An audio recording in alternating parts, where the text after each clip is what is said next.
चलिए नमस्कार, स्वागत है आप सबका एक बार फिर से। आज का सेशन में हम लोग देखने वाले हैं 9 मई 2022 शिफ्ट 2 में एनटीपीसी सीबीटी 2 के एग्जाम में पूछे गए क्वेश्चंस को। और शुरू से अंत तक आप वीडियो में ज़रूर बने रहिए, आपको 100% मैं कुछ एक्स्ट्रा सिखाऊंगा ज़रूर, ठीक है। और क्वेश्चन को कैसे एग्जाम के पॉइंट ऑफ व्यू से सॉल्व करना चाहिए वो सारा चीज़ मैं आपको यहाँ पर बताने वाला हूँ। तो चलिए करते हैं बिना समय गवाए स्टार्ट। देखिए पहला नंबर का क्वेश्चन आप सबके सामने आ चुका है, ध्यान से देखिएगा सब लोग। पहला नंबर का क्वेश्चन है, एक डीलर किसी वस्तु को उसके अंकित मूल्य पर 16% की छूट के बाद 403 रुपया 20 पैसा में बेचता है। यदि वह कोई छूट नहीं देता तो उसे वस्तु के क्रय मूल्य पर 28% का प्रॉफिट होता है, तो वस्तु का मूल्य कितना होगा। यहाँ पर देखिए सबसे पहले ये क्या दिया हुआ है, पहले तो हमको मार्क प्राइस निकालना पड़ेगा। 16% छूट देने का क्या मतलब है, सबसे पहले आपको ये बात पता चल गया कि 84% है ये, और 84% हमारे पास दे रखा है 403 रुपया 20 पैसा के। तो आप मार्क प्राइस पहले निकालोगे तो 100% आपको निकालना पड़ेगा। बोलो, आप इसका भी रेशियो निकाल सकते हो, ये 21 आ जाएगा, ये 25 आ जाएगा। आप इसको पहले भी डायरेक्ट लिख सकते थे। 16% छूट का मतलब भी हो जाएगा 4/25, और 25 में अगर 4 का छूट दिया जा रहा है तो इसका मतलब 21 यूनिट में बेचा जा रहा है। तो आप इसको काटना चाहोगे तो आराम से काट दो इसको। 21 इकाई 21, बच गया हमारे पास 19। 21 अट्ठे क्या हो जाता है, 21 नब्बे अगर करोगे तो 189 हो जाता है, ठीक है। और 21 दुनिया आपका आ जाएगा 42, तो 19 रुपया 20 पैसा। अब 25 यूनिट बराबर अगर आपका निकालना है तो 25 को आप 19 गुना 20 से 19.20 से मल्टीप्लाई कर दो। ये सारा चीज़ आपको समझ में आना चाहिए। 25 से बार बार पूछा जा रहा है, क्या 25 लिख करके हम लोग इसको 4 गुना 4 चौका 16 और 4 चौका 16 4 अट्ठे 32, बोलिए लिख सकते हैं कि नहीं लिख सकते हैं। अब देखिए क्या 25 गुना 4 100 होता है और 4.8 है, तो मल्टीप्लाई करने पे ये हमारे पास आ जाएगा 480 रुपया। ये चीज़ आपको करने के लिए आना चाहिए। अब जैसे ही हमारे पास ये आ चुका है मार्क प्राइस, बोलो आ चुका है। क्वेश्चन में बोला अगर हमको ये मार्क प्राइस पर ही बेचता तो 28% का प्रॉफिट होता। तो इसका मतलब यही 480 को क्या आप 128% भी बोल सकते हो। बोलो, ये आ जाएगा 480 के बराबर, तो 100% बराबर क्या होगा, यही तो क्वेश्चन में आपसे पूछा जा रहा है। तो तरीका है क्वेश्चन को सॉल्व करने का। मैं समझा रहा हूँ इसलिए आराम आराम से आपको थोड़ा सा टाइम लग रहा है, बट अगर आप इसके पूरे कॉन्सेप्ट को समझ चुके हैं तो बहुत ही आसान सा ये क्वेश्चन है। बट थोड़ा सा कैलकुलेशन तो रहेगा ही रहेगा हर जगह। 480 बटे लिखोगे 128, मल्टीप्लाई करना है हमें 100 से। क्या हम 8 से डायरेक्ट काट सकते हैं क्या, बताओ। 8 यहाँ से 12, यहाँ से अगर आप काटना शुरू करोगे तो 8 इकाई 8, 8 छा के 48 और 8 छा के 48, बोलो हो गया क्या। 4 से यहाँ पर आप काट दो, 8 से फिर से काट दो या 4 से काट दो, 4 चौका 16 और ये आ जाएगा आपका 15 और ये आ जाएगा आपका 25 से 15 को मल्टीप्लाई करने के लिए भी आपको आना चाहिए, आंसर आ जाएगा 375। हम उम्मीद करते हैं कि आपको ये बात समझ में आ गया होगा। क्या बात सही है, क्लियर। नेक्स्ट क्वेश्चन पे आ जाए। तो 375 ये भी समझो कि कैसे हो रहा भाई। 15 को 25 से कैसे मल्टीप्लाई कर दे रहे हैं, अरे भाई मेरे 15 को 25 से कैसे मल्टीप्लाई कर दे रहे हैं, सब कुछ के पीछे लॉजिक है। क्या 15 गुना 25 कैसे कर सकते हैं, सबसे पहले तो देख लो 10 का अगर डिफरेंस रहेगा तो डायरेक्ट लिखो 75, और टेक ट्रिक एक बता रहा हूं, और 1 और 2 में से जो सबसे बड़ा है उसका स्क्वायर में से एक कम करके लिख दो। 2 का स्क्वायर से एक कम करके लिख दो 375। कभी भी दो संख्याओं के बीच में अगर 10 का डिफरेंस हो और यूनिट डिजिट हमारे पास 5 हो तो 75 लिख दो, और 2 और 3 में से जो सबसे बड़ा है उसका स्क्वायर से एक कम कर दो, तो 3 तिया 9 से एक कम करके 875। बात आ रहा समझ में। दूसरा तरीका, अगर 15 को आप 25 से मल्टीप्लाई करते हैं, 15 गुना 25 मत करो, 16 गुना 25 करते हैं, तो 16 गुना 25, 16 100 का 1/4 माइनस 100 का 1/4, तो 1600 का 1/4 400 और 100 का 1/4 25। तो बताओ 400 में से 25 घटाओगे तो क्या 375 आएगा क्या, बताओ। क्लियर। चलिए नेक्स्ट क्वेश्चन पे आते हैं। नेक्स्ट क्वेश्चन देखिए हमारे पास दूसरे नंबर का क्या दिया हुआ, ध्यान से देखना सब लोग। बोला क्या कि 4750 रुपया की धनराशि एक निश्चित वार्षिक साधारण ब्याज की दर पर 5.5 वर्ष के लिए निवेशित किया गया, और देय धनराशि है 6840 रुपया। भुगतान किए गए साधारण ब्याज की वार्षिक प्रतिशत दर क्या है। सबसे पहले आपके पास कॉन्सेप्ट क्या होना चाहिए, आपको पता होना चाहिए कि परसेंटेज ऑफ सिंपल इंटरेस्ट बराबर हमेशा होता है रेट इनटू टाइम की, ठीक है।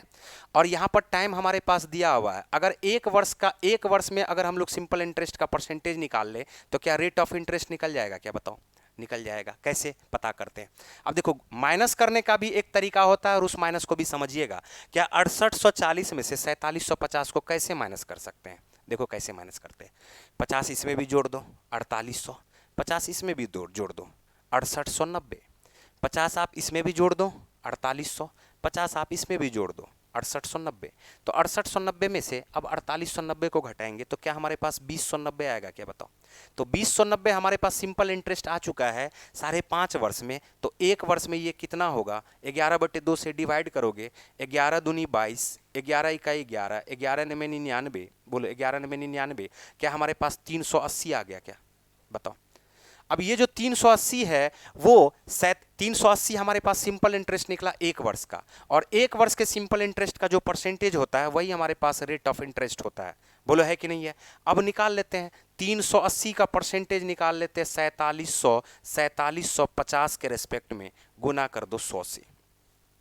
जीरो से ये जीरो देखो आपका कट गया। बोलो कटा क्या? 25 से आप काटना चाहोगे तो लिख दो 25 चौका 100, 25 इकाई 25, 22 बच गया, 25 नमे 225, और 19 से आप इसको काट दो 19 दूनी 38। क्या आंसर हमारे पास 8% आया? क्या बताओ? ऑप्शन नंबर क्या हो जाएगा? सी। क्लियर? नेक्स्ट क्वेश्चन पे आ जाए। ठीक है, चलिए नेक्स्ट क्वेश्चन देखिए हमारे पास क्या दे रखा है। ए टंकी के 50% भाग को 4 घंटे में और बी उसी टंकी के 12 घंटे में भर सकता है। तो दोनों पाइप को एक साथ खोल दिया जाए तो खाली टंकी कितने समय में पूर्ण हो जाएगी? अब इससे आसान क्वेश्चन क्या हो सकता है? 50% अगर 4 घंटे में तो 100% 8 घंटे में। एक का पूरा 8 घंटा दिया हुआ, दूसरा का 12 घंटा दिया हुआ, तो आप इसको ऐसे भी लिख सकते हो 8 गुना 12/8 + 12 यानी 20, 4 पंचे 20, 4 तिया 12, क्या 24/5 घंटा आ गया? क्या बताओ? और 24/5 घंटा को 4.4/5 घंटा लिखते हैं। तो 20/5 को तो हम लोग 4 घंटा लिख लिए। अब 4/5 को आवर में कैसे बदलते हैं? 1/5 होता है 12 मिनट के बराबर, तो 4/5 12 चौका 48 मिनट के बराबर। तो आप इसको क्या लिख सकते हैं? 4 घंटा 48 मिनट। क्या बात आ रहा समझ में? तो आपका आंसर हो गया option number D. Next question पे आइए। नेक्स्ट क्वेश्चन देखिए हमारे पास तीसरे के बाद आ जाओ चौथे नंबर का क्वेश्चन। चौथे नंबर का क्वेश्चन है, यहाँ देखो 95/15 है। क्या 95/15 को तो सबसे पहले हम लोग लिख सकते हैं? क्या 95/15 को लिख लो आप 19/3। 5 से हमने काट दिया, 19 × 5 = 95, 5 × 15 माइनस। अब यहाँ पर देखो इस पूरे ब्रैकेट को सॉल्व करते हैं तो 4 के डिवीजन में 12 × 36, तो 4 से अगर काटोगे तो नीचे में तो हमारे पास 9 आएगा, और मल्टीप्लाई में है 9, तो 9 से 9 ये कट करके हमारे पास 1 आ जाएगा। तो 18 में से 1 को माइनस करोगे 17, 17 दूनी 34, ये -2 हो गया, और मल्टीप्लाई फिर किससे करना पड़ रहा है बताओ? 2 से। अब 19/3 में से 4 को मल्टीप्लाई करना है तो 4 × 12, 19 में से 12 घटाओगे तो 7/3 आएगा। आंसर आपके पास आ जाएगा 2.1/3। क्लियर? नेक्स्ट क्वेश्चन पे आ जाओ। नेक्स्ट क्वेश्चन देखो हमारे पास 5वें नंबर का है। एक गोले की त्रिज्या और एक शंकु के आधार की त्रिज्या दोनों 3√2 के बराबर है। एक तो हमारे पास गोला दिया हुआ है जिसका त्रिज्या दिया हुआ 3√2, ओके, और इसी तरह से एक हमारे पास शंकु दिया हुआ है जिसका त्रिज्या भी दिया हुआ है हमारे पास 3√2, ओके।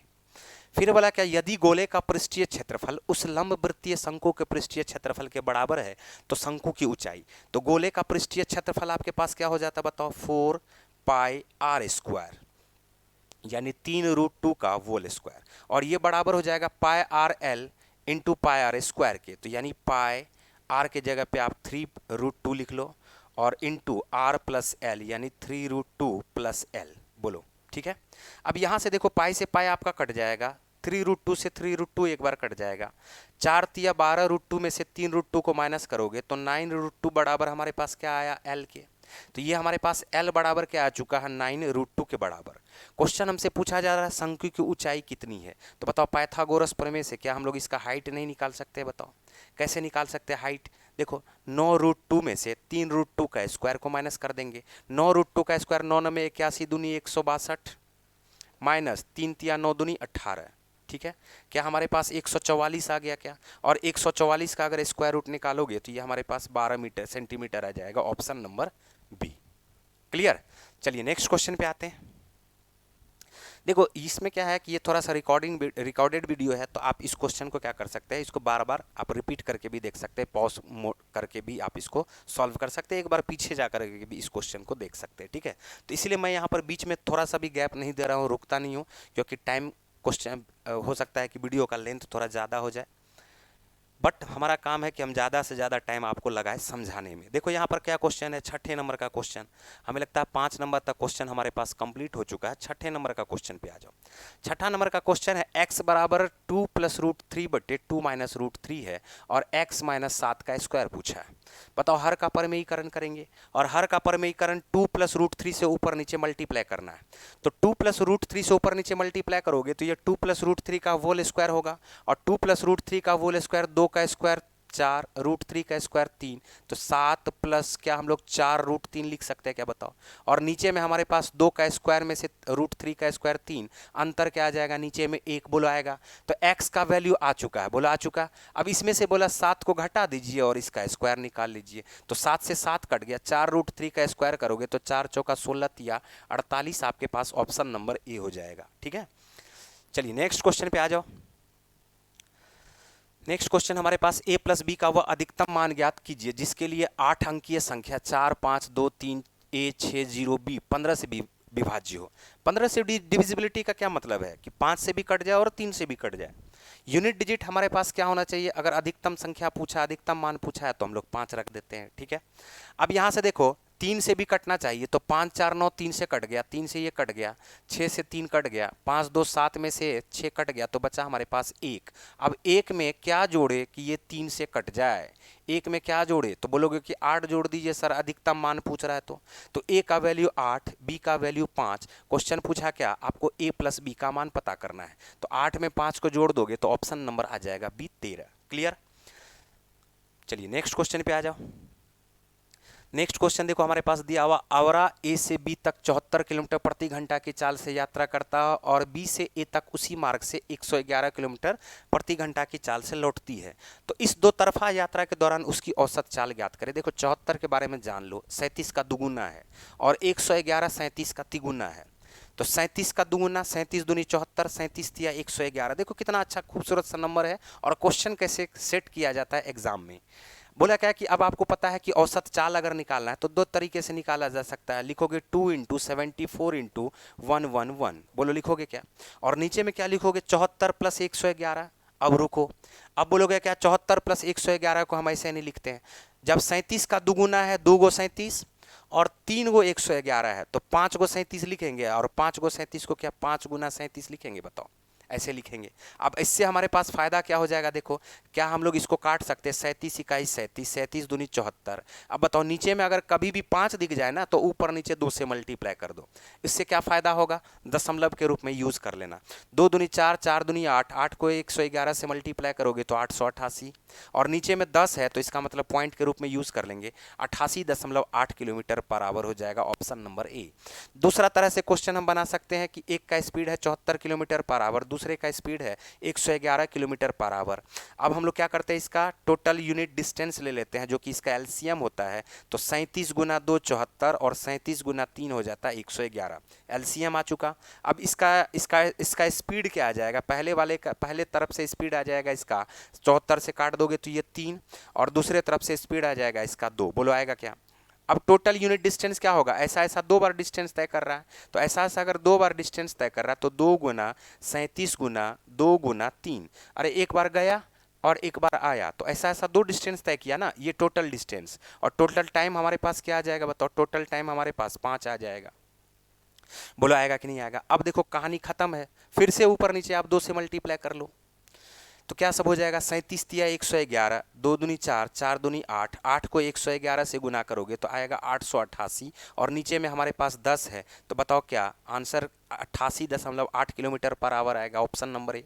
तो हमें उम्मीद है कि आप दोनों ही तरह से क्वेश्चन को सॉल्व कर पा रहे होंगे। चलिए नेक्स्ट क्वेश्चन पे आते हैं। नेक्स्ट क्वेश्चन देखिए हमारे पास 9वें नंबर का क्वेश्चन दिया हुआ है। बोला क्या कि ये दिया हुआ और इसका माध्यिका 6 है तो ए का मान ज्ञात करें। माध्यिका निकलता कैसे है, पहले तो ये सोचो। माध्यिका निकलता जब हम लोग इसको आरोही क्रम में सजाते हैं। अब यहाँ पर ये ए है, ये ए का आधा है, ये 2a/3 है, ये a/4 है, ये 3a/, तो 2/3 हो जाता है 66.2/3%। a/2 का मतलब 50% और a/4 का मतलब 25% ए का। 3a/5 का मतलब हमारे पास आ जाएगा 60% ए का। तो अगर आप यहाँ पर ध्यान से देखोगे तो आरोही क्रम में सजाने के क्रम में सबसे पहले a/4 लिखोगे, बोलो इसके जस्ट बाद लिखोगे आप a/2 और इसके जस्ट बाद लिखोगे आप 3a/5 और बाकी अब नहीं लिखेंगे। क्यों? क्योंकि देखो 1 2 3 4 5 5 टर्म है तो तीसरा वाला टर्म ही हमारे पास मादे का होगा। और जैसे तीसरा वाला टर्म हमारे पास मादे का पता चल गया, इसको बराबर 6 में रखेंगे। ए 3 दूनी 6 हो गया, तो ए का जो वैल्यू आ जाएगा वो आपका क्या आ जाएगा बताओ? 10, ऑप्शन नंबर डी। क्लियर? चलिए नेक्स्ट क्वेश्चन देखिए, 10वें नंबर का क्वेश्चन हमसे क्या कहा जा रहा है? दी गई भिन्न में से कौन सी भिन्न 1/2 से कम है? अब इससे आसान क्वेश्चन क्या हो सकता है? खुद सोचो थोड़ा सा। अगर ये 1/2 लिखा हुआ, 1/3 लिखा हुआ, 1/1 लिखा हुआ, तो यहां पर अगर देखोगे 1/2 से डिनोमिनेटर अगर बढ़ा तो परसेंटेज क्या हो जाएगा? घट जाएगा। और डिनोमिनेटर अगर घटा तो परसेंटेज क्या हो जाएगा? इसका बढ़ जाएगा। ये बात पता है।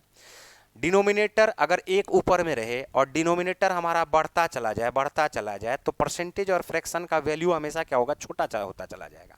जबकि डिनोमिनेटर अगर छोटा होता चला जाए और न्यूमरेटर हमारा कांस्टेंट रहे तो उस कंडीशन में क्या होता है? फ्रैक्शन का वैल्यू बड़ा होता चला जाता है। तो अब 1/2 है, देखो 8 दूनी 16, तो 8 दूनी क्या होता है? 16, तो 16 से 15 कम है, डिनोमिनेटर छोटा है 16 से, तो इसका मतलब इस ये 1/2 से बड़ा होगा। बोलो, दी गई भिन्न में से कौन कम है ये बारे में पूछा, तो ये तो नहीं होगा।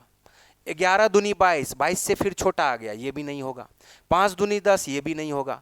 15 दूनी 30, 30 से बड़ा हो गया, तो इसका मतलब इसका फ्रैक्शन क्या हो जाएगा? कम हो जाएगा।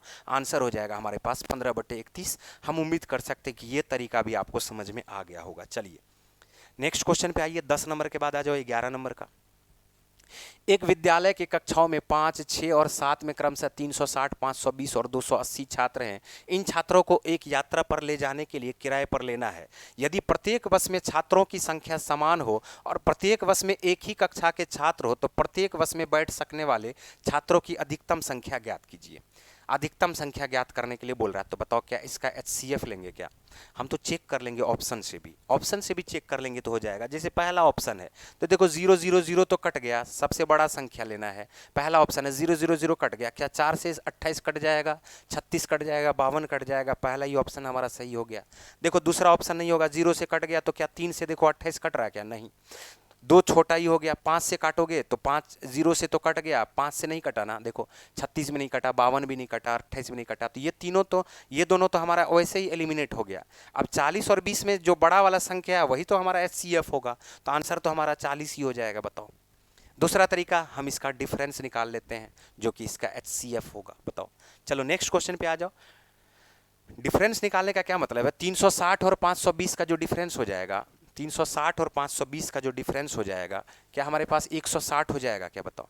और 520 और 280 का, या 360 और 280 का जो डिफरेंस हो जाएगा वो हमारे पास क्या हो जाएगा? 20, 60, 80। बोलो होगा क्या? अब देखो 80 और 60 ये दोनों डिफरेंस आया, तो जैसे ही ये दोनों डिफरेंस आएगा तो हमेशा डिफरेंस का कोई फैक्टर ही हमेशा इसका HCF होता है, तो उस हिसाब से भी देखोगे तो 40 आंसर आएगा।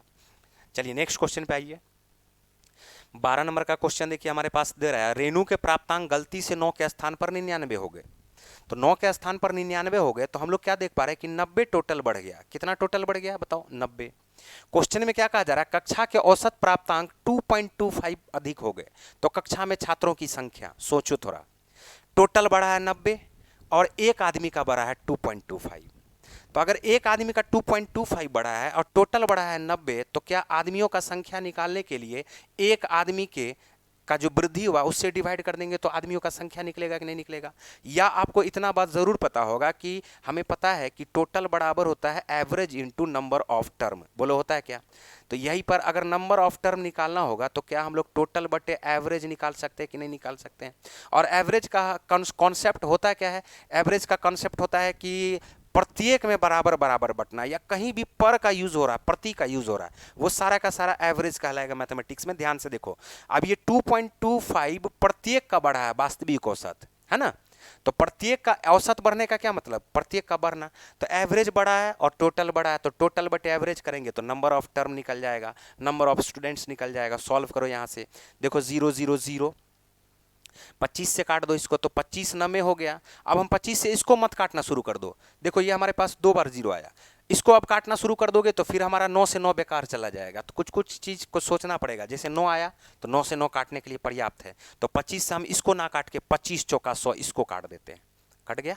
तो ये हमारे पास देखो 9 गुना 10 90, दोनों को मल्टीप्लाई करो, आंसर हमारे पास क्या आ जाएगा 40, ऑप्शन नंबर सी। क्लियर। चलिए नेक्स्ट क्वेश्चन पे आइए। नेक्स्ट क्वेश्चन देखिए हमारे पास 13 नंबर का क्वेश्चन है। 36 सेंटीमीटर लंबाई और 16 सेंटीमीटर चौड़ाई वाली एक आयताकार धात्विक शीट से 6 सेंटीमीटर 4 सेंटीमीटर और 2 सेंटीमीटर त्रिज्या वाली 3 वृत्ताकार प्लेटें काटकर निकाली जाती है। यदि धात्विक शीट का शेष भाग का क्षेत्रफल एक वर्ग के क्षेत्रफल के बराबर है तो उस वर्ग के प्रत्येक भुजा की लंबाई ज्ञात करें। देखो कितना आसान क्वेश्चन है। क्या हम लोग 36 गुना 16 लिख सकते हैं? क्या बताओ, 36 गुना 16 लिख सकते हैं। टोटल जो क्षेत्रफल हो जाएगा वो हो जाएगा 36 गुना 16। देखो तरीका को समझना। अब माइनस करते हैं हम लोग, ये पाई आर स्क्वायर होगा, ये भी पाई आर स्क्वायर होगा और ये भी पाई आर स्क्वायर होगा। तो हम लोग क्या देख पा रहे हैं, पाई को हो गया कॉमन। तो पाई अगर कॉमन हो गया ना, तो इसमें से पाई कॉमन अगर हो गया तो पाई के जगह पे आप इसको 22/7 लिख दो और आर स्क्वायर को ऐड कर दो। 6 गुना 6 36, 4 चौका 16 52 और ये हो जाएगा 2 दूनी 4 56। तो बताओ क्या 56 से देखो कट गया क्या? बताओ। तो ये आ गया 7 8 56। अब और बुद्धि लगाओ, देखो कितना बुद्धि हम लोग लगाते हैं भाई। अब 36 गुना 16 में से 22 गुना 8 घटाते नहीं, हम 16 देख रहे हैं यहाँ भी और 16 यहाँ भी है। तो बताओ क्या हम लोग इसको 36 गुना 16 माइनस 11 गुना 16 बोल सकते हैं क्या? अब जैसे ही हमारे पास आया 16 कॉमन और 36 को 11 घटा देंगे, 36 से 11 घटा देंगे तो ये आ जाएगा 25। तो ये आ चुका हमारे पास एक वर्ग का क्षेत्रफल। और एक वर्ग का क्षेत्रफल आया और क्वेश्चन पूछा एक भुजा की लंबाई। तो जैसे ही क्षेत्रफल आया क्या हम लोग इसका स्क्वायर रूट निकाल देंगे क्या? तो 16 के लिए 4 निकलेगा, 25 के लिए 5 निकलेगा। आंसर बताओ, एक भुजा हमारे पास क्या हो जाएगा? Option number D. बात क्लियर हो रहा है? चलिए नेक्स्ट क्वेश्चन पे आते हैं। तो सब कुछ में दिमाग लगाना पड़ता है भाई। गुना करते चल जाते हैं, गुना करते चल जाते हैं, हम नंबर को, डेटा को सही ढंग से कलेक्ट कर नहीं पाते हैं। खूबसूरत नंबर को एक जगह हम इकट्ठा नहीं कर पाते, इसी वजह से हमारे पास टाइम लग जाता है। और एग्जाम में जो क्वेश्चन दिया हुआ रहता है वो डेटा के लिए ही बना हुआ रहता है। एक डेटा से दूसरे डेटा से कहीं ना कहीं रिलेटेड जरूर होता है, तो उसको ध्यान से समझना। देखो ये निम्न व्यंजक को सरल कीजिए। अब इससे आसान क्वेश्चन क्या हो सकता है? क्या ये 0.5 होगा क्या? बताओ। प्लस ये 0.07 है तो 07 को मल्टीप्लाई कर दोगे तो ये 0.14 हो जाएगा। माइनस ये 0.3 होगा, 0.3 को 3 से मल्टीप्लाई करोगे तो 0.09 होगा। अब ये देखो 50 हो गया, 14 में से 9 को घटा दो तो 5 55 हो जाएगा हमारा आंसर, यानी 0.55।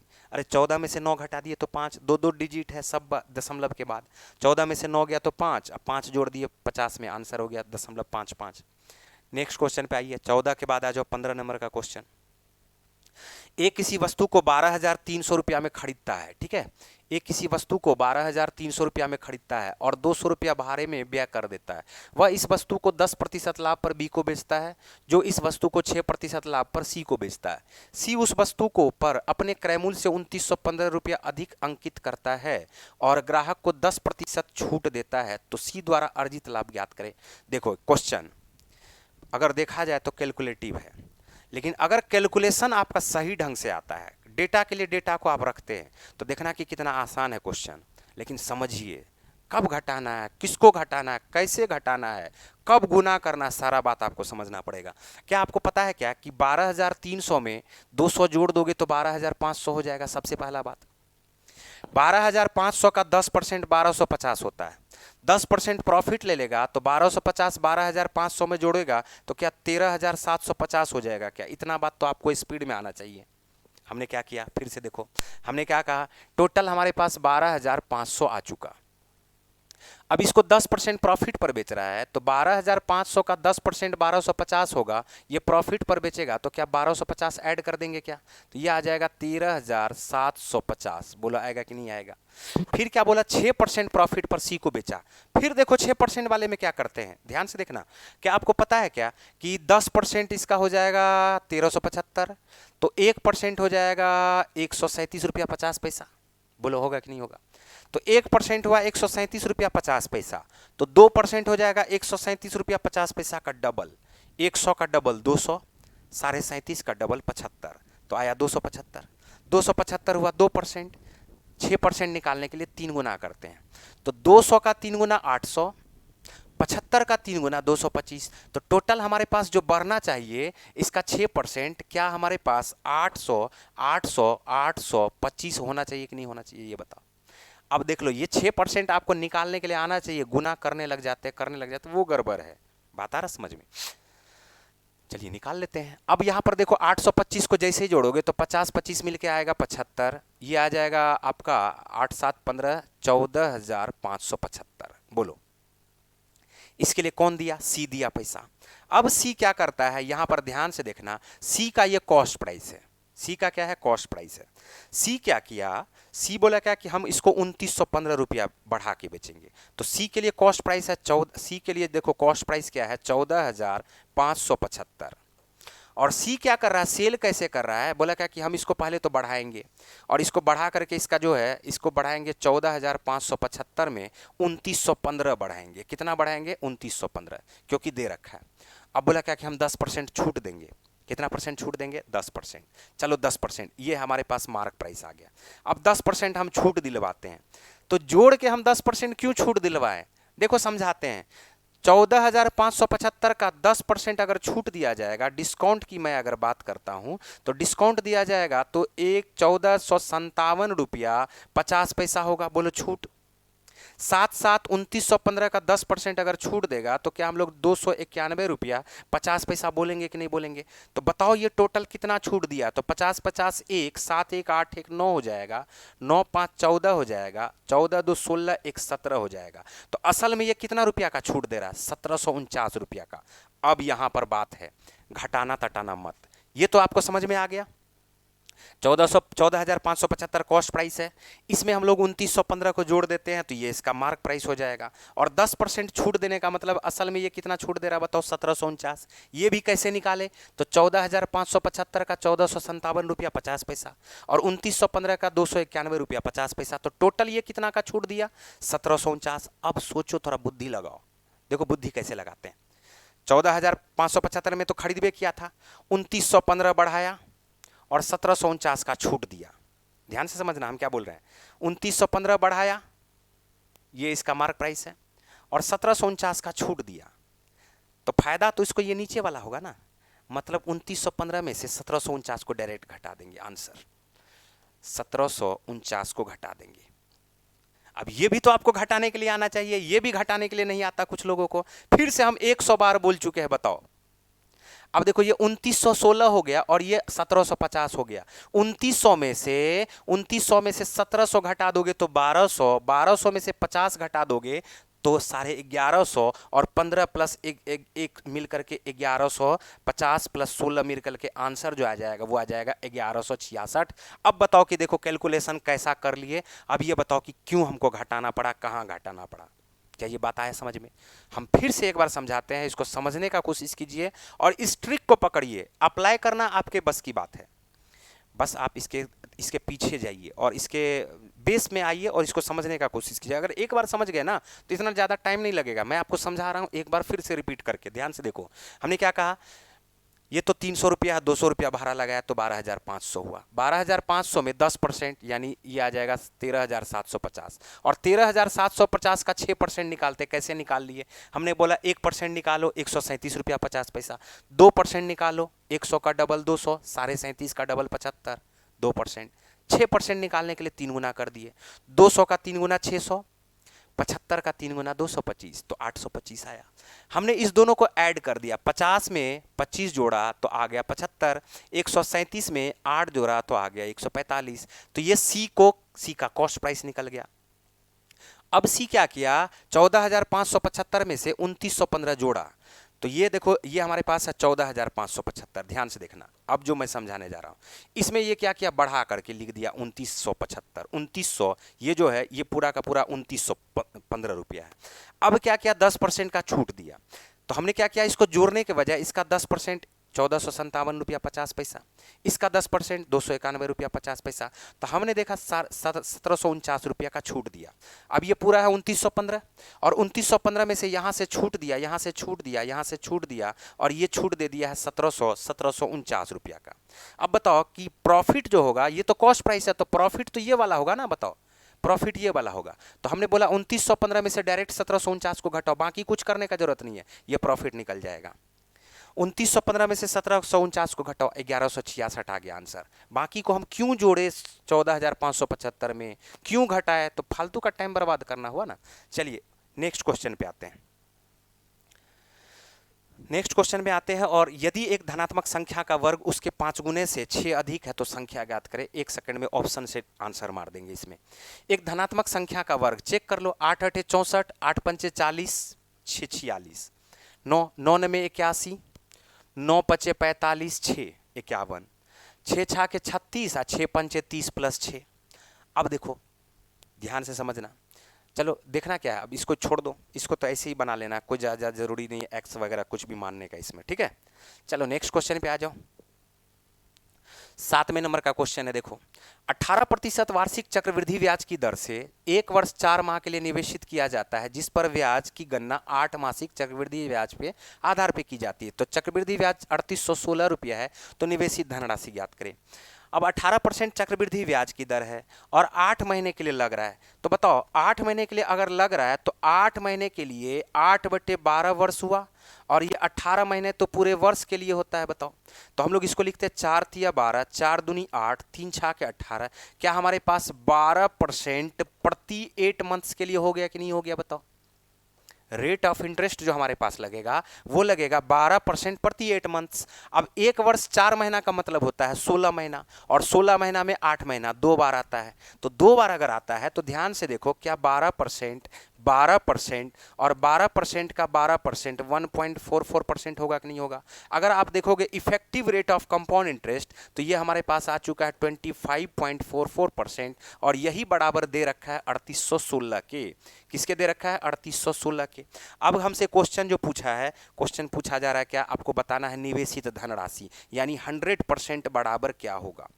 सॉल्व कीजिए, 3816 बट्टे लिखो 25.44 और गुना करते हैं किससे, 100 से। इस दशमलव को हटा करके चलो, क्या 8 से हम लोग एक बार काट सकते, कोई जरूरी नहीं एक के बारे में धार फरा के काट देना, आराम आराम से काटिए, कोई जरूरी नहीं, आराम आराम से काटोगे और बढ़िया। 8 से कट सकता है, 8 से, 8 तिया 24, 8 इकाई 8, 8 अठे 64। ये देखो 8 चौका 32, 8 चौका 32 हो गया, बचा 6, 8 सत्ते 56, 8 सत्ते 56। एक बार हम इसको काट देते इधर से, क्योंकि कुछ रिलेशन पता नहीं चल रहा है। तो 2 से काटोगे तो ये आ जाएगा, देखो 2 से काटोगे तो ये आ जाएगा, ये आ जाएगा 159, बोला आएगा क्या। और इसको काट दोगे 2 से तो ये आ जाएगा 5000। अब हमको इसका भी रिलेशन पता चल गया, 15 तिया 45, 9 तिया 27। क्या ये 3 बार में कट गया, क्या बताओ। और 3 को जैसे ही 5 से मल्टीप्लाई किए तो आंसर हमारे पास आ गया 15000, ऑप्शन नंबर सी। बताओ, बात आ रहा समझ में। नेक्स्ट क्वेश्चन पे आते हैं। नेक्स्ट क्वेश्चन देखिए हमारे पास 17 नंबर के बाद आ जाओ, 18 नंबर का क्वेश्चन है। जब ब्याज की गणना 8 मासिक चक्रवृद्धि आधार पर की जाती है तो 7800 की धनराशि x% वार्षिक दर से 2 वर्ष में 10,381 रुपया 80 पैसा हो जाती है। यदि ब्याज की गणना अर्धवार्षिक चक्रवृद्धि आधार पर की जाए तो समान धनराशि पर x + 5% वार्षिक दर से 1 वर्ष का चक्रवृद्धि ब्याज कितना होगा। देखो ध्यान से देखना, क्या आपको एक बात पता है क्या कि अगर 10% रेट ऑफ इंटरेस्ट हो तो 1 वर्ष के लिए हम लोग इसको लिखते 1/10, 10 से 1 बढ़ेगा तो लिखते 11। 2 वर्ष के लिए लिखना रहता है तो हम 10 गुना 11 ऐसे करते हैं, यानी 2 वर्ष में हमारे पास 100 से क्या आ गया, 121 आ गया। 3 वर्ष के लिए लिखना रहता है तो हम 1000 से क्या लिखते हैं, 1331 लिखते हैं। बोलो 3 वर्ष के लिए, कितना वर्ष के लिए, 3 वर्ष के लिए। ये देखो 2 वर्ष के लिए। अब आपको बताओ कि अगर 3 वर्ष का ही रेशियो पहले से मालूम है और रेट ऑफ इंटरेस्ट निकालना होगा तो आपको करना क्या होगा, इसका क्यूब रूट निकाल दीजिए। इसका क्या कीजिए, क्यूब रूट निकाल दीजिए। तो ये आएगा 10, ये आएगा 11, तो हम लोग बोल सकते हैं ये रेट ऑफ इंटरेस्ट होगा। कितना भी वर्ष दिया रहे उसका उतना रूट निकाल दो। 1 वर्ष का रिलेशन पता चल गया, 1 वर्ष का जैसे रिलेशन पता चल गया रेट ऑफ इंटरेस्ट आपका पता चल गया। मतलब मेरे कहने का क्या है, अब यहां पर देखो क्या बोला क्वेश्चन, 7800 रुपया की धनराशि 8 मासिक चक्रवृद्धि ब्याज 2 वर्ष, तो 2 वर्ष में होता 12 दूनी 24 महीना, और 8 महीना के हिसाब से देखोगे तो 8 महीना 3 बार आएगा। कितना बार आएगा, 3 बार। x% की दर से, x% की दर से तो निकाल लेते। देखिए अभी हमारे पास क्या पता है, हमारे पास है 7800, 7800 नहीं होना चाहिए भाई, ये 7800 है, चलो ठीक है 7800 रहने दो, हाँ 7800 ही है। और 10,000 ये क्या है, 381 रुपया 80 पैसा। अगर दशमलव यहाँ से हटाओगे तो अब देखो ये 78,000 हो गया और इसका क्यूब रूट निकाल दो। क्या निकाल दो? Cube root. और अब थोड़ा सा ऑब्जर्वेशन यहाँ पर काम आएगा, क्यूब रूट 1000 का निकलेगा तो इसका मतलब 78 हमारे पास वेस्ट जाएगा। 78 हमारे पास क्या जाएगा? वेस्ट जाएगा। क्या ये बात आप समझ पा रहे हो हमने क्या कहा? हाँ, आप इसको ऐसे भी लिख सकते हो 10,381 रुपया 80 पैसा बटे 7800, दशमलव हटा दोगे तो चलो 2 जीरो आ जाएगा, 1 जीरो जीरो कट जाएगा, इसका क्यूब रूट निकाल लेते हैं। ये 1000 है और 1000 का आराम से हम लोग क्यूब रूट निकाल सकते हैं। इसका मतलब 78 हमारे पास कटने वाला संख्या है। खत्म करो 78 को। 78 को 13 से भी काट सकते हैं और 6 से भी काट देते। हम 2 बार में काटेंगे, कोई जरूरी 78 एक के बारे में काटना, धरपड़ी मत कीजिए। 13 छा के 78, 13 से काटो या पहले 6 से ही काट दो, क्या जाता है अपना। 13 6 13, 6 इकाई 6 आया, 4 6 सत्ते 42, 6 तिया 18, 0 6 तिया 18। अब 13 से काट दो, 13 13 इकाई 13, 13 तिया 39, 13 तिया 39, 13 इकाई 13, कट गया। अब 1331 बटे 1000, और अभी हम लोग देख पा रहे थे, अब तो बहुत लोग को तो ये सब वैल्यू याद रहता है। 1331 का क्यूब करोगे 11 आएगा, 1000 का क्यूब करोगे 10 आएगा। ये बात पता चल गया कि 10% है। ये बात क्या पता चल गया बताओ? 10% है। और ये जो 10% है, ध्यान से देखना, ये जो 10% है ये हमारे पास बोला x% वार्षिक दर से 2 वर्ष में, x% वार्षिक दर से। तो हम लोग x% निकाल लेते हैं। ये जो 10% है ये तो 8 महीना के लिए निकला ना। किसके लिए निकला बताओ? 8 महीना के लिए। तो अब बताओ 12 महीने के लिए निकालना है, तो 12 महीने के लिए निकालना है तो 10 बटे 8 गुना 12 कर दो। हम लोग 10 बटे 8 गुना क्या कर देते हैं? 12 कर देते हैं। 4 दूनी 8, 4 तिया 12, 2 से आप इसको काट दो तो ये आ गया हमारे पास 5 तिया 15%। बोलो क्या आ गया? 5 तिया 15%। तो ये 8 महीना के लिए 10% निकला, तो 12 महीने के लिए असल में क्या निकला? 15%। बोलो निकला। अब बोला क्या कि x प्लस 5% के दर से, तो x प्लस 5% के दर से हमारे पास ये हो जाएगा 20%। जबकि 1 वर्ष का चक्रवृद्धि ब्याज पूछ रहा है, तो अब 1 वर्ष का अगर चक्रवृद्धि ब्याज हमसे पूछ रहा है तो हाफ ईयर के लिए क्या ये 10% पर हाफ ईयर हो जाएगा? क्या बताओ? 10% पर हाफ ईयर आपका हो जाएगा। इतना बात तो आ रहा समझ में? अब इसका चक्रवृद्धि ब्याज निकाल लेना। बताओ अब इससे आसान क्वेश्चन क्या हो सकता है? आपको क्या करना है? 2 1 10% 7800 का 780, और 780 का 10% निकाल लो, 780 का 10% निकाल लो 78, गुना कर दो, 7 दूनी 14, 1 1560 प्लस 78 ऐड कर दोगे, आंसर आ जाएगा 1638। 1638 रुपया, ऑप्शन नंबर सी। क्या बात क्लियर हुआ? हम उम्मीद करते हैं कि हम आपको आराम आराम से समझा के अच्छे से समझा दिए होंगे। चलिए नेक्स्ट क्वेश्चन पे आ जाओ। नेक्स्ट क्वेश्चन देखो हमारे पास क्या दे रखा है, 19 नंबर का क्वेश्चन। बोला PQRS O केंद्र वाले एक वृत्त के एक चक्रवृद्धि चतुर्भुज है, सॉरी चक्रीय चतुर्भुज है। चलो लिख लेते हैं इसको, PQRS चक्रीय चतुर्भुज है तो वृत्त भी खींच लो ऐसे। तो ये आया P, ये आया Q, ये आया R, ये आया S, और यहां पर एक केंद्र मान लो O। ठीक है, फिर क्या बोला? PQR PSR, PQR अगर 11 है और PSR 7 है तो 11:7 हो तो इसका मतलब ये 70 होगा, ये 110 होगा। बोलो होगा कि नहीं होगा? फिर बोला PQ और QR बराबर है, PQ और QR बराबर है। बहुत अच्छी बात है। क्वेश्चन हमसे पूछा जा रहा है O, क्वेश्चन जो हमसे पूछा जा रहा है वो क्या पूछा जा रहा है? अगर यहाँ पर O ले लेते हैं तो O PQ बराबर निकालना, मतलब ये वाला एंगल निकालना है। अब हम लोग इसको एक बार ऐसे मिला देते हैं, ध्यान से देखना। तो OPQ बराबर पूछा है तो सोचो थोड़ा सा, अगर एक आर्क से 70 होगा तो क्या ये वाला 110 होगा? क्या बताओ? ये वाला हमारे पास 140 हो जाएगा। 70 का दुगुना 140। अब इसको थोड़ा सा ऐसे करके मिला देते हैं। तो मिल गया जैसे ही, अब सोचो यहाँ पर एक समद्विबाहु त्रिभुज बन गया। PQ बराबर QR है, ये अगर 110 है तो आधार पर के कोण हमेशा बराबर होते हैं। 110 के अलावा बचता है 70, 70 का आधा आधा लिख दोगे 35, ये भी 35। अब इस एंगल से हमें कोई लेना देना नहीं है तो इसको क्यों लिखे हम? फिर भी लिख दिए, चलो आपको समझाने के लिए। फिर ये बताओ कि अब हमें पता है कि OP और OR ये दोनों एक त्रिज्या है, तो त्रिज्या है तो ये भी एक समद्विबाहु त्रिभुज बनेगा, और समद्विबाहु त्रिभुज अगर बनेगा, ये 140 है तो बचेगा 40, तो आधार पर के कोण बराबर होंगे। तो यहाँ पर बचेगा 20, यहाँ पर बचेगा 20। बोलो बचेगा क्या? अब क्वेश्चन हमसे पूछा जा रहा था OPQ बराबर क्या होगा, तो 35 में 20 को जोड़ दोगे, आंसर आ जाएगा 55 डिग्री। क्लियर? चलो नेक्स्ट क्वेश्चन पे आ जाओ। 19 के बाद आ जाओ 20 नंबर का क्वेश्चन। देखो 20 नंबर का क्वेश्चन है, ये 81 है, क्या इसको 3 पर पावर 4 लिखेंगे और 16 चौका 64.644 और ये 3 पर पावर हमारे पास 0.36 दिया हुआ है। इस दोनों को एक साथ ऐड कर दोगे 1 आ जाएगा, यानी 3 पर पावर 1, ऑप्शन नंबर बी। आसान क्वेश्चन। नेक्स्ट क्वेश्चन पे आ जाओ। नेक्स्ट क्वेश्चन हमारे पास है, नेक्स्ट क्वेश्चन हमारे पास दे रखा है, किसी संख्या का 1/8 42 के आधे से, 42 का आधा हुआ 21, 21 से 12 कम, 21 से 12 कम हो जाएगा 9, तो वो संख्या हो जाएगा 8 9 72। उस संख्या का 1/4, 72 का 1/4 18। एक संख्या का 1/8 42 के आधे से 21 से 12 कम है, तो 21 से 12 कम क्या हो जाएगा बताओ 9। तो 1/8 अगर 9 के बराबर है, 1/8 अगर 9 के बराबर है तो उतना भी नहीं करो, 1/8 किसके बराबर है, 9 के बराबर। क्वेश्चन पूछा उस संख्या का 1/4, तो इसका डबल कर दोगे तो 1/4 आएगा क्या बताओ, तो ये आ गया 1/4 और ये बराबर हो जाएगा 18। Answer clear. 21 के बाद आ जाओ 22 नंबर का क्वेश्चन। 22 नंबर का क्वेश्चन है, एक व्यक्ति जल में 11 किलोमीटर प्रति घंटा की चाल से नाव चला सकता, धारा की चाल 5/6 मीटर प्रति सेकेंड है। यहीं पर इसको 18/5 से मल्टीप्लाई कर दो, किलोमीटर पर आवर है, 5 से 5 कट गया, ये हमारे पास 3 किलोमीटर पर आवर हो गया।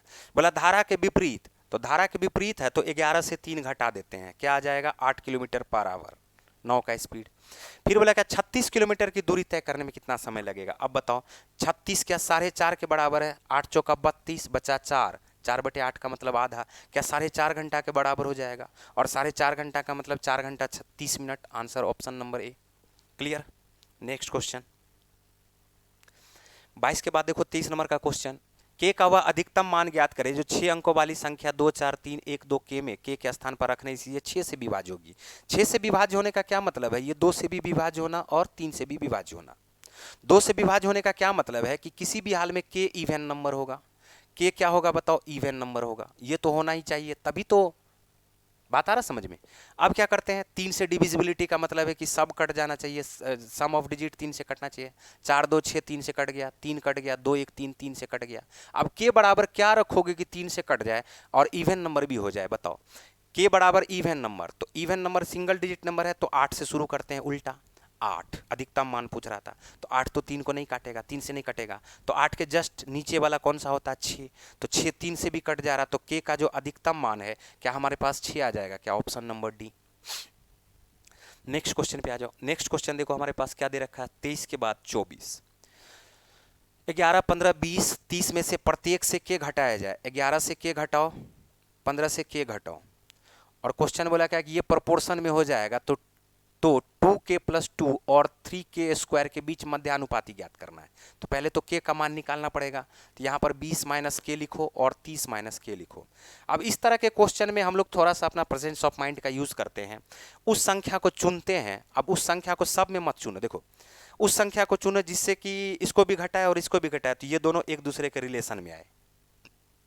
एक घटाओगे 10 आएगा, एक घटाओगे 19 आएगा, नहीं हुआ।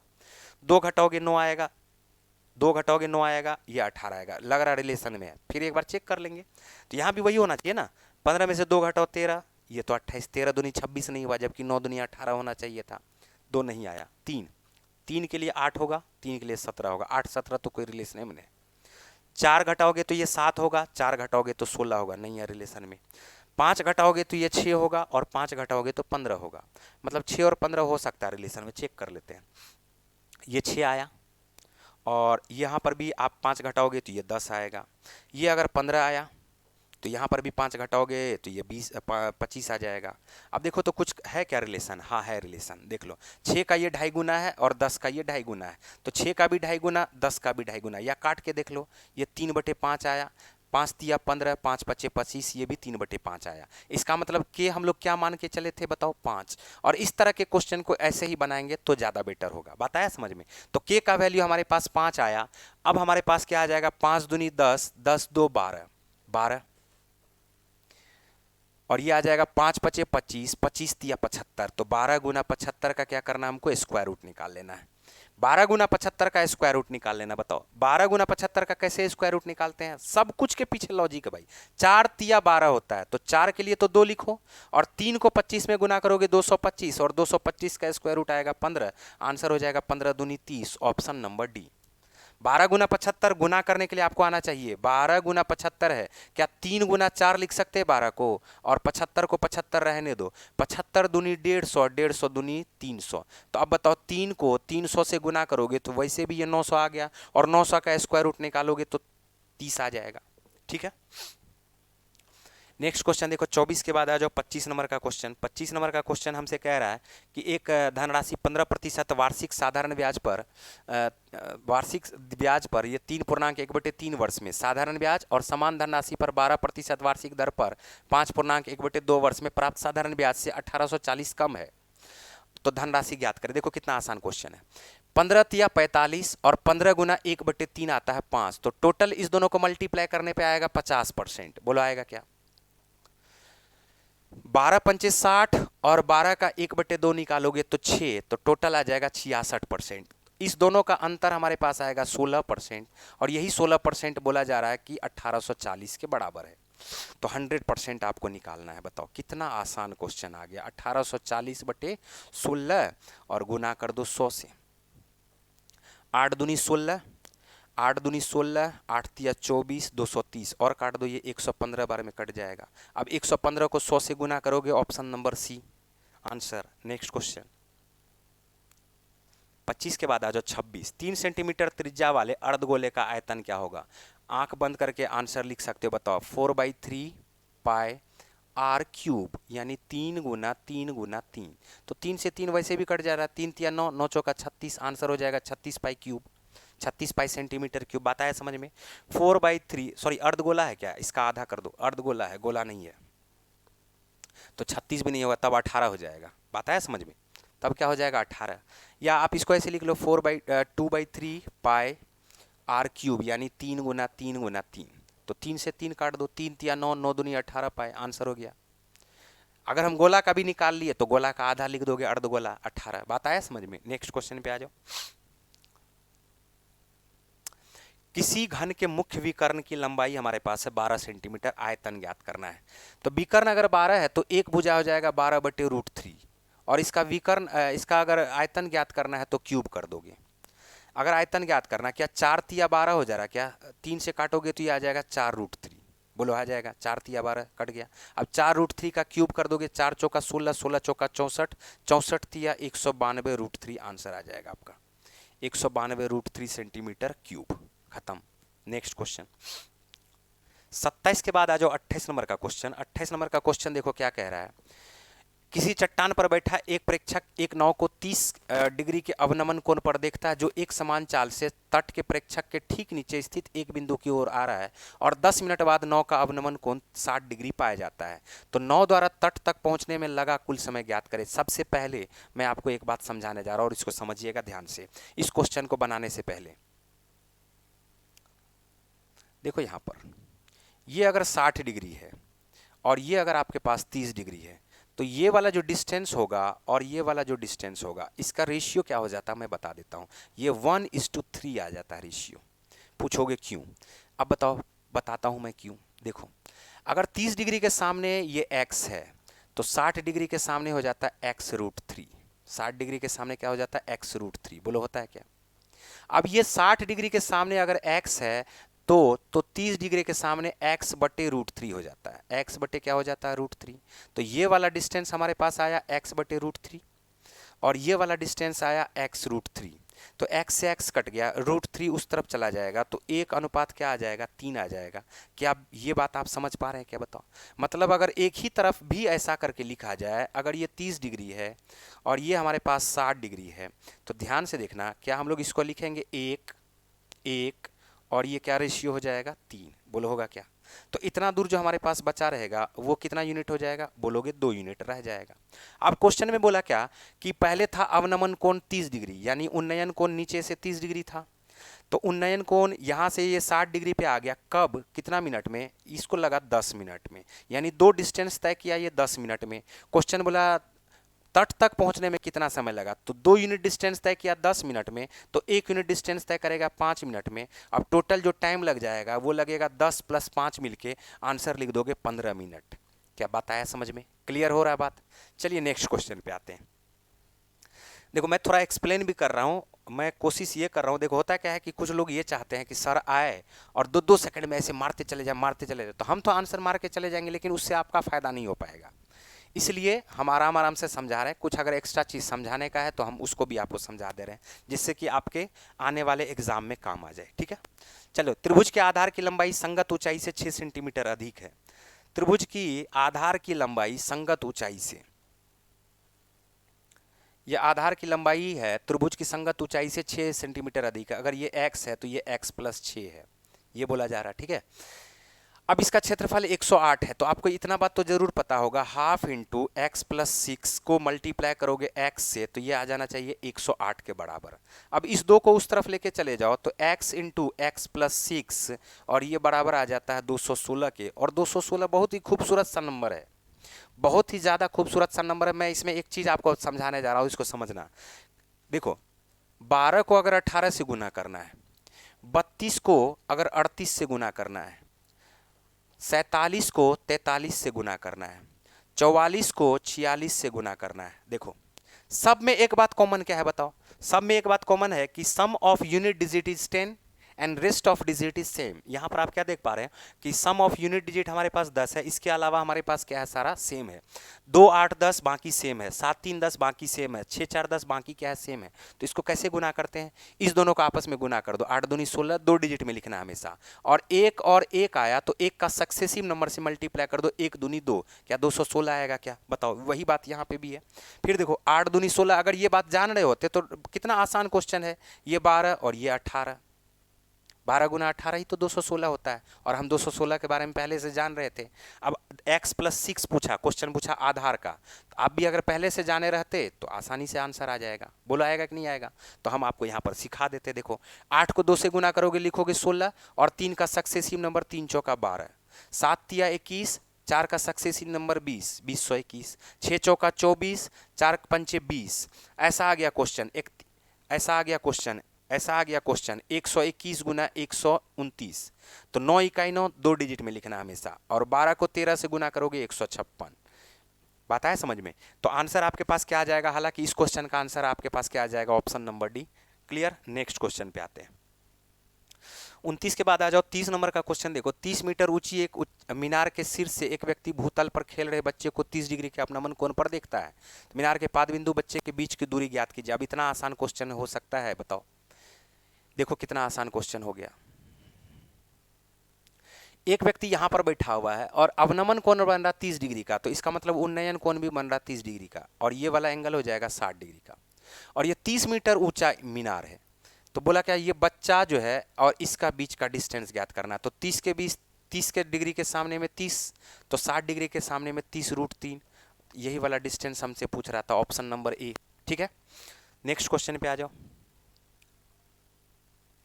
32 नंबर का क्वेश्चन देखिए। 32 नंबर का क्वेश्चन है, दो संख्याओं का योगफल है 72, उन संख्याओं का अनुपात 3:5 है, दोनों संख्याओं के बीच धनात्मक अंतर 2 में 18। Option number A.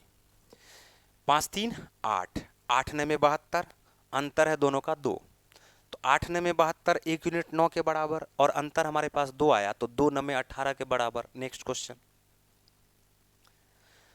31 के बाद आ जाओ 32। 25 संख्याओं का एवरेज है 48.2। देखो, 25 संख्याओं का एवरेज हमारे पास क्या दे रखा है? 48.2। बहुत बढ़िया बात है। यदि पहली 10 संख्याओं का एवरेज हमारे पास दे रखा है, पहली 10 संख्याओं का एवरेज हमारे पास दे रखा है 47, ओके, और अंतिम 12 संख्याओं का एवरेज हमारे पास दे रखा है 49। बहुत बढ़िया बात है। तो क्वेश्चन पूछा है, क्वेश्चन पूछा 58, एक संख्या 58 है, एक संख्या 69 है, और बाकी जो शेष संख्या हमारे पास 3 संख्या ये बचा हुआ है।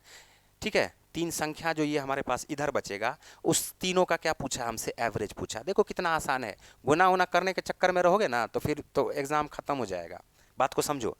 एवरेज का मतलब क्या होता है? सभी में बराबर बराबर बटना। 48.2, 48.2, 48.2, 48.2, 48.2 सबका। तो 3 संख्या का जो एवरेज होगा वो असल में एवरेज हम लोग लिख ले क्या? बताओ। 3 संख्या का जो एवरेज होगा, इस 3 संख्या का एवरेज, क्या हमारे पास एवरेज 48.2 होना चाहिए था कि नहीं? अगर सेम सेम निकलता तो बाकी बचे हुए पे कोई प्रभाव नहीं पड़ता।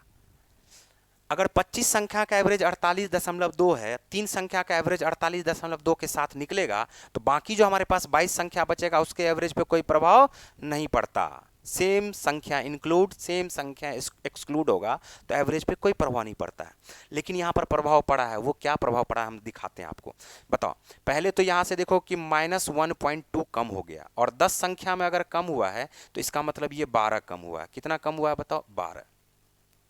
यहाँ पर 0.8 ज़्यादा हो गया है। 0.8 अगर 12 संख्या में ज़्यादा हुआ है तो ये आ गया है 0.9.6, 12×96 होता है। तो ओवरऑल अगर देखोगे तो यहाँ पर -2.4 हो रहा है। -2.4 होने का क्या मतलब? यहाँ पर 2.4 घट गया है।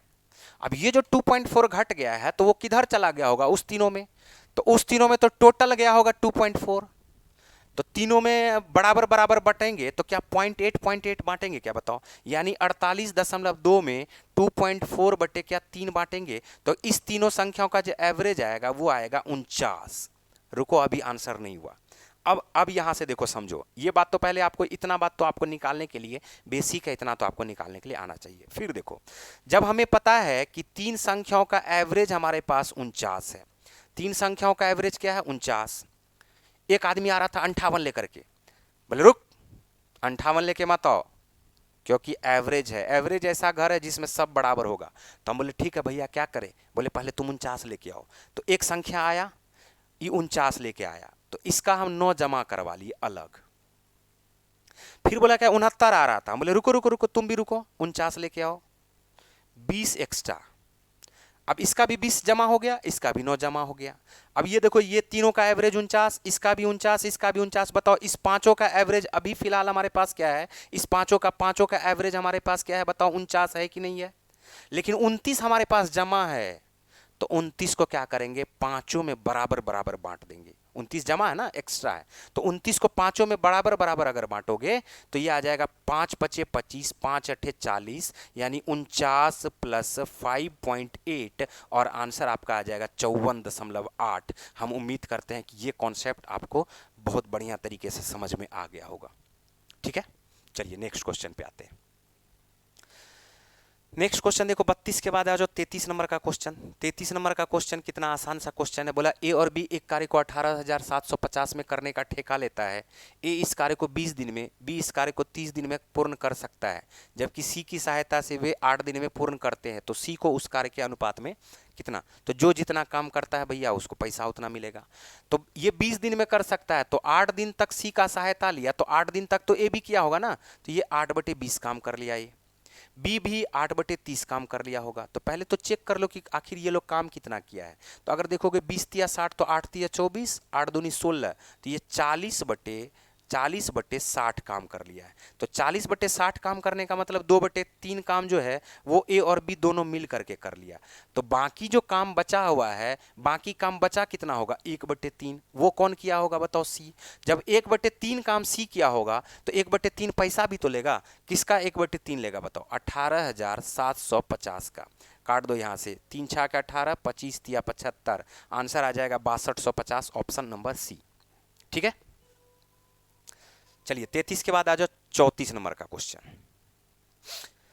34 नंबर का क्वेश्चन देखो, 20 वर्ष पूर्व शादी हुई थी। आज किरण की शादी के समय 7/11 गुनी है। बताओ, तो ये 20 वर्ष पूर्व, पहले तो देखियो 4 यूनिट पहले 20 को रिप्रेजेंट करेगा। 4 पंचे 20, वर्तमान में आ जाओ 11 पचे 55 हो जाएगा। 11 55 हो गया। बोला अब से 10 वर्ष के बाद किरण की आयु 10 जोड़ दो। 55 में 10 जोड़ दिया, आंसर आ गया 65, ऑप्शन नंबर ए। ठीक है, नेक्स्ट क्वेश्चन 34 के बाद आ जाओ 35 नंबर का। 35 नंबर का क्या कहा जा रहा है कि प्रेक्षण की एक निश्चित संख्या का माध्य 12 है और उनमें से एक प्रेक्षण निकालने पर माध्य अपरिवर्तित रहता है, तो निकाला गया प्रेक्षण 12। अब ये तो एवरेज का हम कॉन्सेप्ट बताए थे। सेम एवरेज निकलेगा, बचे पे कोई फर्क नहीं पड़ेगा, और सेम एवरेज लेकर के इंक्लूड भी होगा तो भी कोई फर्क एवरेज पे नहीं पड़ेगा। बताया, तो अपरिवर्तित रहने का ही मतलब है कि सेम एवरेज लेके निकला है। तो एक माध्य अगर निकला है तो सेम एवरेज लेके निकला होगा, आंसर आया 12। लास्ट क्वेश्चन देखो, लास्ट क्वेश्चन हमारे पास क्या दे रखा है, ध्यान से देखना। लास्ट क्वेश्चन है कि ये आपको बैच 1, बैच 2, बैच 3, बैच 5 तक है, 2001, 2002, 3, 4, 5, 6 तक है दिया हुआ। बोला 2001 में बैच 2 में प्रशिक्षित उम्मीदवारों की संख्या 2001 में बैच 2 में, तो ये 144 है, ठीक है। 5 में प्रशिक्षित उम्मीदवारों की संख्या 2005 में 5 में, तो 2005 में कहाँ गया 5, कहाँ गया 5, कहाँ गया 5, ये 5, 90। तो 90 से बोला कितना परसेंट अधिक है, तो 90 से अगर गौर से देखोगे ना तो ये 54 अधिक है। कितना अधिक है? 54। तो आपको इतना बात तो पता होगा कि 90 का 10% 9 होगा। 90 का 10% क्या होगा? 9। और ये 9 छा के 54 होता है, तो क्या 10% का 6 गुना है, तो 60% हो जाएगा। क्या आंसर हो गया 60%, ऑप्शन नंबर डी। तो ये आ गया आपका 36 का 36 क्वेश्चन, जो 9 मई 2022 CBT 2 के एग्जाम में पूछा गया था, शिफ्ट 2 में। उम्मीद करते हैं कि आज के सेशन में आप लोग बहुत कुछ सीखे होंगे और बहुत ही इन्जॉय किया होगा। अगर अच्छा लगे सेशन तो आप लाइक ज़रूर कीजिएगा और कमेंट में हमें ज़रूर बताइएगा कि आपको कैसा लगा क्लास। चलिए, ओके।